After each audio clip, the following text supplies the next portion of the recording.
शिक्षा का हक दिया तो शिक्षा के संसाधन भी तो ऑनलाइन पढ़ाई के दौरान गरीबों के बच्चों से संसाधनों की कमी के कारण वही शिक्षा का अधिकार क्यों छीन रहा है? परिवारों के बच्चे ऑनलाइन शिक्षा कैसे हासिल? निजी स्कूल में पढ़ने वाली अदिति और उसके 2 भाई बहन शिक्षा का हक देने वाले देश में संसाधन की कमी के कारण पूरी पढ़ाई नहीं कर पा रहे। कोरोना काल में ऑनलाइन एजुकेशन प्लेटफॉर्म बायजूस ने नई बुलंदियां हासिल की। ऑनलाइन क्लासेस कितनी कामयाब हैं और क्या पेरेंट्स और बच्चे इससे क्लासेस बहुत ज्यादा टाइम कंज्यूमिंग भी हैं। जो बात स्कूल की पढ़ाई में होती है वो बात घर बैठ के पढ़ने में। Hello everyone, welcome to teachers blog. कल हमने बात की थी ऑनलाइन एजुकेशन या ऑनलाइन लर्निंग के इम्पोर्टेंस के बारे में, उसके बेनिफिट्स के बारे में हमने जाना था और हमने ये भी समझा था कि इस मोड ऑफ एजुकेशन ने कैसे कोविड-19 के समय एजुकेशन या फिर लर्निंग को कंटिन्यू रखा। इसी कारण जानकार इसे ऐसा भी मान रहे हैं कि नियर फ्यूचर में ये ट्रेडिशनल स्कूल्स को रिप्लेस कर सकता है। हो भी सकता है ऐसा। बहुत खूबियां हैं ऑनलाइन एजुकेशन में, इसके साथ साथ कुछ कमियां जरूर होंगी। तो आज हम उन कमियों के बारे में बात करेंगे। पहली कमी जो सामने आई वो ये थी कि ये मोड ऑफ एजुकेशन ऐसा मोड ऑफ एजुकेशन है जिसके लिए इलेक्ट्रिसिटी या फिर बिजली बहुत ज़रूरी है। और अगर भारत की बात करें तो अभी भी सिर्फ 45 से लेकर 47% लोग ऐसे या फिर इंडियंस ऐसे हैं जो कि 10 से 12 घंटे बिजली अवेल कर पा रहे हैं या फिर उन तक 10 से 12 घंटे बिजली पहुंच रही है। इसके अलावा भारत के कई सारे कोने ऐसे हैं जहां 2 से 3 घंटे, 4 से 5 घंटे या फिर बिजली है ही नहीं, अभी तक कनेक्शन पहुंचा ही नहीं है। इस वजह से ये बहुत बड़ा डीमेरिट कह लीजिए, लिमिटेशन कह लीजिए या फिर चैलेंज कह लीजिए, ये भारत सरकार के सामने आया। इस वजह से भारत सरकार ने एक स्कीम जो कि सौभाग्य स्कीम के तहत आई, जिसमें ये दावा किया गया कि 12 घंटों की इलेक्ट्रिसिटी एटलीस्ट प्रोवाइड की जाएगी। तो प्रश्न ये उठता है कि क्या यह 12 घंटों की इलेक्ट्रिसिटी इस स्कीम के तहत पहुंच रही है? यकीन मानिए अभी इसमें बहुत काम होना बाकी है। तो सबसे पहला जो लिमिटेशन या फिर कमी है ऑनलाइन एजुकेशन का वो ये है कि इर्रेगुलर अवेलेबिलिटी ऑफ इलेक्ट्रिसिटी। इसके साथ साथ दूसरा जो लिमिटेशन सामने आया वो ये था कि ऑनलाइन एजुकेशन स्मार्ट डिवाइसेस पे बेस्ड है। अब आप ये कहेंगे कि मैम आजकल सबके हाथ पे तो स्मार्टफोन रहते ही हैं। हाँ, हो सकता है, लेकिन अभी भी 30 से 35% इंडियंस ऐसे हैं जो कि प्रॉपर स्मार्ट डिवाइसेस या फिर स्मार्टफोन्स अवेल नहीं कर पा रहे हैं। अब उनके बारे में सोचिए कि वो इस मोड ऑफ एजुकेशन पे कैसे स्विच करेंगे। तो सेकेंड चैलेंज या सेकेंड लिमिटेशन ये सामने आया कि unavailability of proper smart devices to avail the online education. इसके साथ साथ थर्ड लिमिटेशन सामने ये आया कि जब हम बात करते हैं इंटरनेट की, स्मार्ट डिवाइसेस की या ऑनलाइन मोड ऑफ एजुकेशन, मान लीजिए हमने इलेक्ट्रिसिटी का प्रबंध कहीं से कर लिया, स्मार्टफोन भी है हमारे पास, स्मार्टफोन डब्बा हो जाएगा अगर उसमें इंटरनेट पैक नहीं है। कैसे हम उन वीडियोस या एप्लीकेशंस को अवेल कर पाएंगे? इंटरनेट होना चाहिए। इंटरनेट पैक्स अभी के टाइम पे बहुत ज़्यादा कन्वीनियंट या फिर अफोर्डेबल नहीं है एक एवरेज इंडियन के लिए। स्टार्टिंग में जब कंपनियों ने इंटरनेट यूटिलाइजेशन स्टार्ट किया था या फिर प्रोवाइड करना शुरू किया था, तब वो बहुत चीप या सस्ते थे।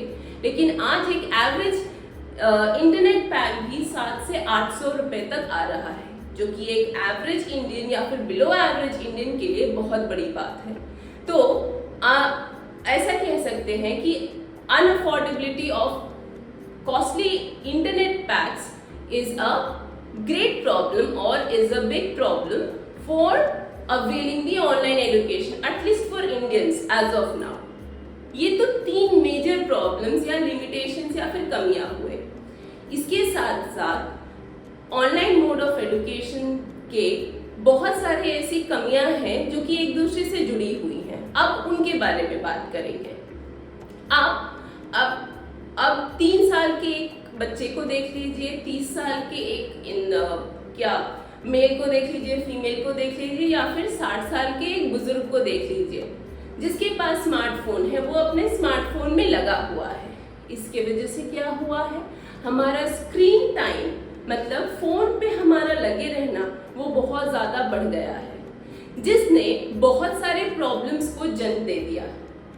फोन में लगे हुए हैं, इस वजह से हमारी जो आई साइट है वो काफी ज्यादा इफेक्ट हो रही है, पहली प्रॉब्लम। दूसरी प्रॉब्लम ये है कि आप अपने घर में देख लीजिए या फिर आस पड़ोस में देख लीजिए, डिनर का टाइम हो गया है, लोग बैठे हैं डाइनिंग टेबल पे, इंस्टेड ऑफ टॉकिंग, एक दूसरे से बात करने के बजाय, जब सब लोग साथ हैं, खाने को एंजॉय करने के बजाय सब लोग अपने फोन में लगे पड़े हैं। इसका मतलब ये हुआ कि सोशल एक्टिविटी भी अब एक तरीके से बहुत ही ज्यादा कम हो गई है या फिर खत्म होने पर आई है, क्योंकि हम अपना टाइम सारा तो स्मार्टफोन में दे रहे हैं। अब इसके साथ साथ इसी से जुड़े हुए अगर दूसरे लिमिटेशंस देखेंगे तो ये पता चलेगा कि जब हमारा स्क्रीन टाइम इंक्रीज हुआ, हमारे आईज पे बहुत ज्यादा स्ट्रेन बढ़ रहा है, सोशल एक्टिविटीज खत्म हो चुकी है, इन सारी बातों का इफेक्ट हमारे माइंड पे पड़ता है। That means it increases mental stress, जिससे बहुत ज्यादा लोगों को कोविड के टाइम पे मेंटल इश्यूज भी होने लगे, इरिटेशन बढ़ गया। अब जब इरिटेशन बढ़ा, we lost the scope of concentration, हमारा जो कंसंट्रेशन था वो भी बहुत इफेक्टेड हुआ, क्योंकि अटेंशन स्पैन, किसी भी चीज पे फोकस करने की हमारी जो क्षमता थी वो भी बहुत कम हो गई। जनरली अटेंशन स्पैन एक एवरेज हेल्दी ह्यूमन बीइंग का 10 सेकंड का होता है, हाँ 10 सेकंड, उससे भी कम हो चुका था या फिर कम हो चुका है। तो ये सारे प्रॉब्लम्स हैं। इसके साथ साथ अगर हम प्रिवेसी की बात करें, वो भी बहुत ज्यादा इफेक्टेड हुई, क्योंकि फोन्स की वजह से आप जो कंटेंट आप अपने स्मार्टफोन में देख रहे हैं, वो कंटेंट, कोई भी एक कंटेंट पकड़ लीजिए, वो ये डिफाइन या फिर डिफरेंशिएट नहीं कर पा रहा है कि उसका यूजर कौन है, उसका यूजर कौन है, 3 साल का बच्चा है या फिर 30 साल का एक मेल या फीमेल है या यूथ है या फिर एक 60 साल का बुजुर्ग है। कंटेंट वही रहेगा। वो कंटेंट हो सकता है कि 60 साल के बुजुर्ग के लिए हो, जो कि अवेल हो रहा है 3 साल के बच्चे से। तो इसी तरह के कई सारे कंटेंट हैं जो डिफरेंशिएट नहीं कर पाते हैं।